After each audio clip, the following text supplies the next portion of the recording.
Hello, beautiful creative friends, it's Belinda, and today I'm sharing a little bit of Christmas in July magic with you. I received quite a few lovely comments on YouTube and Instagram in response to my questions about sharing festive content this month, so I thought that this would be the perfect way to ease into that. I've been through all of my albums and I've pulled out a stack of Christmas layouts that I've never shared in Flip-Through before. All of these were created a few years ago, and as you know, I've not been posting regularly for quite a while, so this felt like a really good time to bring these out and give them a little bit of time in the spotlight. I've also got some newer Christmas-themed layouts or holiday-themed layouts, but I'll be sharing those closer to the end of the year. For now, I hope that this flip through gives you some ideas, some inspiration, or just a little bit of festive joy in the middle of the year. There will be more to come in this Christmas in July theme, so if you are enjoying it, please don't forget to give me a thumbs up or leave a comment and make sure that you subscribe so that you don't miss the next one. All right, let's dive in. This first one here there is a process video for this on my channel. This was part of a YouTube hop that I participated in. The cut file was from Cut to You, and this was one where I cut the file twice, trimmed it down, and then I've got one complete file up the back here and then one split file just on either side of the photo. This was using Cocoa Vanilla collection. I don't think it's not their most recent collection for now. It's a few years old now. And as I'm looking at this, I can see absolutely that I've got the date wrong. So I will need to really try and remember to go and fix that up before I pop it away in the album. This next one, I had been playing around with my foil quill using my silhouette. I took an ordinary cut file and I turned it into a filled design that you can foil. Now, I don't know if you're going to see the foiling there, but I did use a red foil for that one. And I was trying to use up some older pieces from my stash. At this point, I had a lot of mix and match sort of products in my Christmas stash. This was from a time before I knew that I preferred to work with an entire collection. That's just my preferred way of working. So I had lots of odd papers and odd bits of embellishments. And at that time, I was trying to use up as much of them as I can just to try and move them on from my stash. And one thing that I noticed when I'm looking at this is the use of the snowflake motifs. So I've got it in the pattern paper around the edge, and I've also got it here in these little border strips. Now I am in Australia, so snow is the furthest thing from our minds in Christmas in Australia. So typically I find the snowflake motifs just a little bit tricky to use, but I am trying to embrace them a little bit more. I tend to think quite literally about icons and embellishments and motifs. So I'm trying to use them in more subtle ways. So in this layout, the snowflakes are kind of more of an accent, but in more recent projects, I have used them as layering pieces, and I've also included them as embellishments just as a reflection of the theme of Christmas rather than the literal representation of what Christmas is like here in Australia. And this is another one where I was working with the foil quill. I had been playing around with it quite a bit, and I sort of batch made a whole bunch of things while I was trying to fiddle around and get the settings right. With this one, I created a background which had these, the same as the one before. I'd taken a cut file, turned that cut file into a filled design, and then used the foil quill. This time I used the gold foil. So I had this background, and then it was just a matter of getting it together, grabbing some circle punches, and then punching out all of those circles to finish the layout. I'll be honest, I'm not entirely happy, and I wasn't entirely happy with the quality of the foil transfer on these. I've played around with it a few times, the foil quill. I really love the idea of it. I love the concept. I've used lots of different tutorials, lots of different settings, lots of different types of paper. Sometimes I can get a transfer that I'm happy with, but it just takes a lot of work and a lot of effort. Um, I think I will try and persist with it, but it's one of those things that it's a tool that's in my collection that I don't often reach for just because it's so tricky to get it right. And the collection that I used here was from Kaisercraft. It was called their Peppermint Kisses collection. I had a whole lot of products from this collection, and I think I have now made quite a few layouts with it and have actually destashed what was left from that collection now. Now, this one here, there is a process video for this on my channel. This was using, I think this was a freebie cut file from Kerry Bradford's studio. I was using the Crepe Paper Hey Santa collection, and I just wanted to have a play. There were these these hexagon elements on one of the pattern papers. So I just wanted to have a bit of a play with cutting some of those out and using them to create a pattern on the background. Kept it fairly monochromatic here. And this is just a photo of myself and my daughter at Carols by Candlelight in the local park. We had thought that this was going to be an annual tradition, Christmas tradition for our family, but unfortunately, this was the last year that they ended up holding it. So we got to go a few times, and now that just doesn't happen anymore. This one here, again, there is a process video for this on my channel. This is another one using the Crepe Paper Hey Santa collection. So I just love, if I bring this back in, I love how you can be a little bit selective in the products that you use and get two very different aesthetic looking layouts from the one collection. So, this is quite soft and pink and girly, and this one's really bold with your typical Christmas kind of colors and Christmas theme. This here, I love the story in this. I'm going to hold it up close. We were making some gingerbread men. I think my son, he was about 2 years old, and he just wanted to eat those gingerbread men. So while we were doing it, my husband had picked up my camera and had taken some really great photos of us trying to make the gingerbread men. Every time I put one down on the tray, his little hands were reaching over, trying to pick it up and trying to eat it. It's such a cute little story, and I'm super grateful that my husband managed to get these photos so that I can document them. And this is going into my son's album. Another one where there is a process video for this one. This was yet another one where I was trying to make use of some of the products in my Christmas stash. It was an older Simple Stories collection. I didn't have the full collection. I had, I think, some pattern papers and maybe a sticker sheet. And then I've also pulled some embellishments from my stash, and I've fussy cut some of the floral pieces out of one of the patterned papers.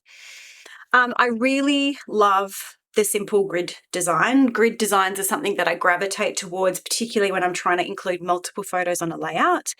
But with this one, it's made interesting by the use of texture in those patterned paper layouts. And then we've also got some mixed media going on in the background. So it's a way of taking what is ordinarily quite a simple design and just adding a little bit more to keep it interesting.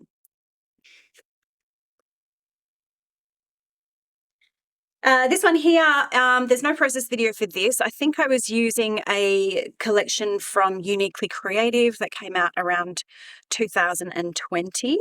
This layout was made using a design that I have used quite a few times, and I've definitely talked about this in other flip-throughs. It's one that includes lots of really subtle layers. So it starts off with, you're probably not going to see it all here, but it starts off with some mixed media in the background. We've got a cut file, we've got some tissue paper, we've got multiple paper layers, we've got some stitching, we've got some twine, some rickrack ribbon. So it's just sort of building multiple layers as you come up, but it's done in a way that's not overwhelming. So you can see that it's not too heavy visually. There's not a whole lot going on, but it is sort of bringing all of your attention onto this sequence of 3 photos. So I have used this design quite a lot when I've got the 3 portrait photos. These are around 3x4 size. And then just to balance everything that's going on here in this photo block in the middle, I then sort of keep it quite simple down here, leaving a bit of white space, it's a bit of room to breathe, and it just helps to reinforce having the eye come here to this center block.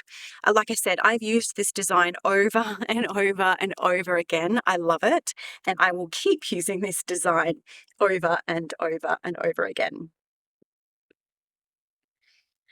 This one here is a 2-page layout. Again, I was using up some older products from Simple Stories. The colours, they don't really do it for me. I know that these are really typical Christmassy colours, but for me, they're just a bit too muted. I definitely prefer more bright, light kind of colours in my Christmas documenting now. So I'm a lot more careful about the products that I am purchasing to make sure that they are aligned to my personal aesthetic and what I want to be creating. I chose to do a 2-page design because I was documenting a Christmas day in the life of our family, and I wanted to get lots of photos onto the one spread. And again, a grid design has been used, but we're kind of changing it up a little bit. We've got some journaling here. We've used some photo strips to sort of add, some patterned paper strips to add a little bit more visual interest here on the right-hand side. And this cut file I had made for a design team project, but I couldn't make it work for the layout that I planned to make. And I saved it, and that actually became the jumping off point for this layout. So I started with the cut file. I went and found a whole bunch of photos from Christmas Day in 2020, and that's where this one sprung from. So I'd love to know, when you are doing your documenting, what typically do you use as the starting off point? Are you a person that starts with story? Are you a person that starts with photos? Or are you a person that starts with products? Or sometimes maybe even something you just want to play with, something new? I'd love to know in the comments below what your approach is, or if it changes. This one here, there is a process video for this on my channel. It's a lot busier than my usual style, and I know that the reason for that is the background. It's not too busy for it to sort of be jarring to me. The text was relatively simple, but I definitely do prefer more of a clean white background these days. Having said that, it's nice to have some variety, I think, in the albums, so I'm certainly not unhappy with it, and I have absolutely no plans of going and changing it. My inspiration for the design on this layout was recalling something from my childhood at Christmas time. My mum had some string that she used to hang up just next to the kitchen, and then she would peg all of the Christmas cards that we received onto that sort of string. And so throughout the month of December, you'd see it fill up with all of these little pegged cards hanging across, kind of like a washing line sort of thing. I wanted to use the pegs on this layout, but they were just too bulky. So I sort of changed plans a little bit, and the idea is there without the bulkiness of having the pegs. So I actually really, really like this design, and it's something that I think I'd like to try and play with, scrap lifting or replicating it again, because it's a really fun design, and it's a little bit different to what I have been making more recently. Another one where there is a process video for a design team. With this one, I wanted to use the same cut file on a layout, but in multiple different ways. So if I bring it up close here, we've got it used as a stitching template.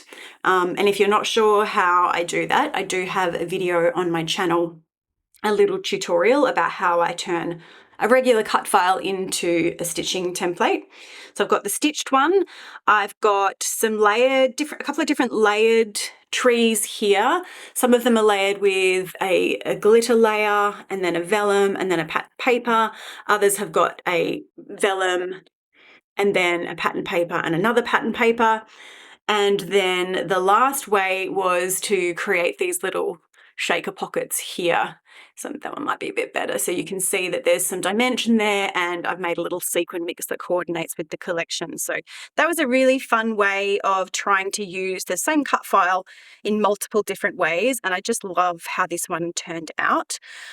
I'm not usually someone that gravitates towards silver in my documenting. I'm definitely more of a gold person, but the silver just really went well with this collection. It was another one from Uniquely Creative, and I really love how these little pops of red stand out on the page and help to sort of bring your eye back into the center of that photo.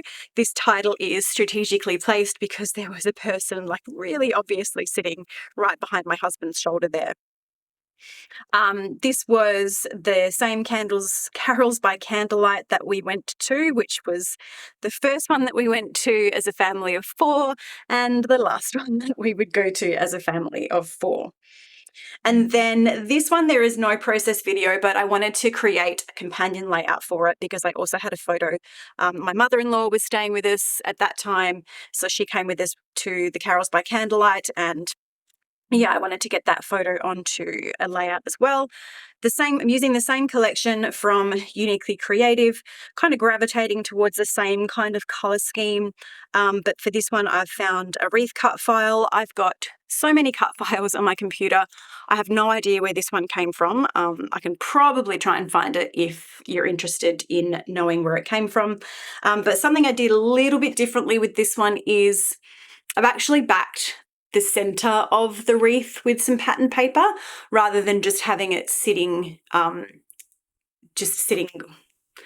empty so that you can see the white background. I'll be honest, not sure if I love that look. Not sure if I would do it again, but I think for here it works totally fine.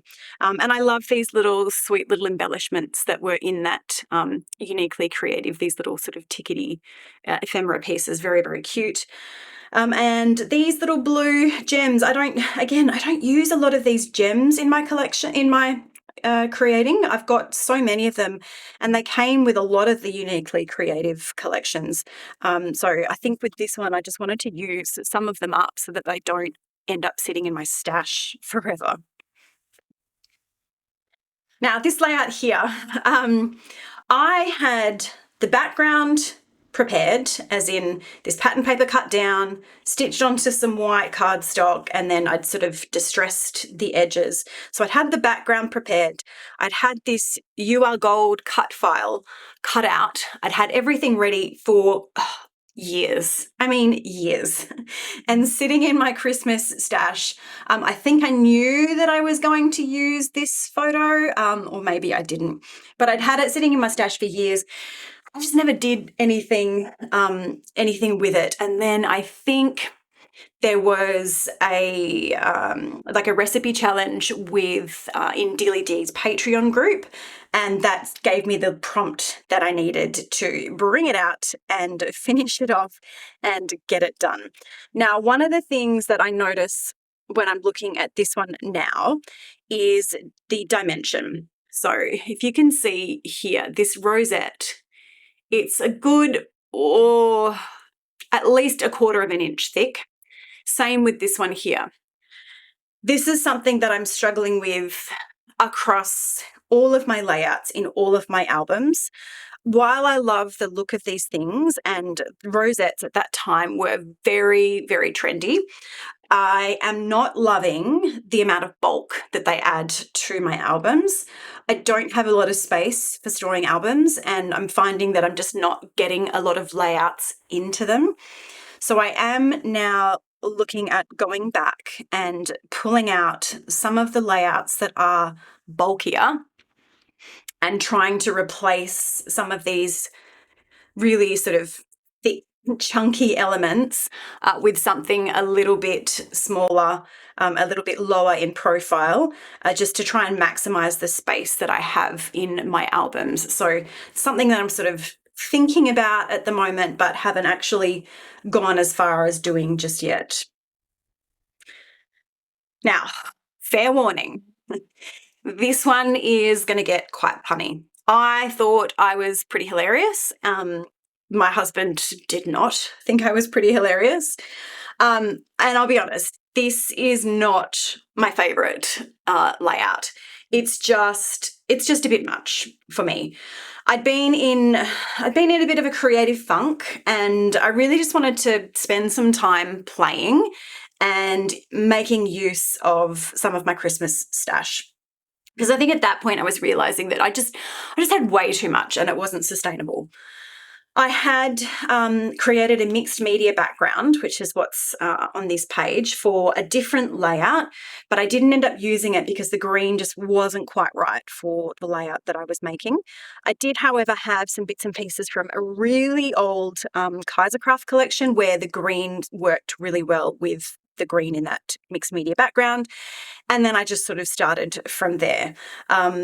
This is the story of the first time that I made a Christmas ham. And I don't know, I guess I was in a bit of a mood. So my title is So Ham Good. I've got a subtitle of Hamtastic and then another subtitle of The Best Ham Thing. Oh, they've come off there. So yeah, I thought it was hilarious. My husband didn't think it was quite so funny, but yeah, it's just a bit much. The pattern paper, I really loved the idea of this red scripted pattern paper background, but I knew that it was too much for me. I didn't want to cover it up. So I have used the vellum here, which has toned it down a little bit. And this is definitely a case of starting with the products and then finding the photos and the stories to fit. So I started off having this background, which then I found the products to go with it. And then once I had all that together, then I went looking for some photos that I could document. And the ham story, that was it. So you can see again, I've adopted a grid style layout here. It's quite similar to the grid that I used on this layout, where I've got those strips of patterned paper to sort of ground the elements of my grid. But I've played around with it a little bit. This center one, the photos and the elements have been replaced with a big journaling block. And then I've turned these into some banners just to keep a bit of movement happening there on the page. So while it's not my favorite, I am very much of the belief that any story documented is a win. So I'm happy to have this in the album, even if it's not my favorite in terms of aesthetic. And this one here, there's also no process video. This was around the same time where I was just trying to have a bit of a play and sort of get those creative juices flowing. I had this cut file along with a bunch of other cut files already cut and backed and slotted in with my Christmas supplies. I've still got a few cut files like this in that sort of Christmas stash, and I did try and make use of as many of them as I could, and I'm still trying to work through them now just to sort of move them along so that I can make use of that stash. This was a real mishmash of products. So as I mentioned before, this was before I sort of realized what it is that makes this creative process easy for me. And for me, that's working with a kit or working with a collection. But at this point, I had lots of odd pattern papers where I sort of bought single papers, or I bought a paper pad, but I hadn't bought any embellishments. And I tried to make little kits for myself by matching up papers with embellishments. So for this one, I had a die cuts with a view paper pad, which obviously had no embellishments because they don't come with embellishments, and I still really am sad that we don't get any more of those die cuts with a view paper pads because I just loved them. And the embellishments were from Rosie's Studio. I think I'd picked up a whole bunch of different embellishment packs from Rosie's Studio during some of their sales. So I just sort of found things that worked well together and put them into a little kit, and then used those to create these layouts. So this one is the story of the poinsettia, this was the first year that I bought the little poinsettia to go on our dining table, and then it was something that became a tradition. And this is the last layout for this flip through. This is another one where I had die cuts with a view paper pad, and I'd matched it up with some ephemera and embellishments from Rosie's Studio. Different set of papers and embellishments here for this one. I just wanted to try and use those up, and I'm still trying to use those up just to move them on from my stash, because I know that they're not going to be what I keep reaching for, and I know that they're not really going to be inspiring me to create. So it is better for me to either use them or destash them. This layout is a scrap lift of Raquel Bowman. She had originally created an 8.5 by 11 layout. I still really love her style, and I'll often go and watch some of her videos, even though she's no longer actively sharing. There are quite a few YouTube creatives that I do the same thing for. I will go back and watch some of those videos when I'm looking for some creative inspiration. And I've come to realize that for me, this is probably a little bit of a dopamine seeking activity, where I'm going back and I'm watching sort of videos and processes that I've watched, at least a couple of times before, but there's some comfort and some joy in that. And I almost always walk away with just a little bit more creative inspiration to get sort of making for myself. This is a follow-on layout from that gingerbread story here. So this was the one where we were actually cutting out the gingerbread men and getting them onto the tray into the oven to bake. And this here is the story of icing those same gingerbread men. And you can see, once again, my husband's picked up the camera again and got some photos. I was starting off the icing for the kids. I didn't do all of it. But yeah, my little Jack, he just couldn't help himself. He was reaching over, sticking his fingers in, and there's my hand going up, just letting him know and saying no. Love the stories, love the photos, love that, yeah, this is another one that's completed and going into the album. So that's it. Quite a long flip through. I do hope that you have enjoyed watching these with me. If any of these layouts have sparked an idea for you, maybe a story you've been meaning to tell or a supply that you've been wanting to use, I'd love to hear about it down in the comments below. But I will leave it there for now and say thank you so much for watching, and I hope you have a great day.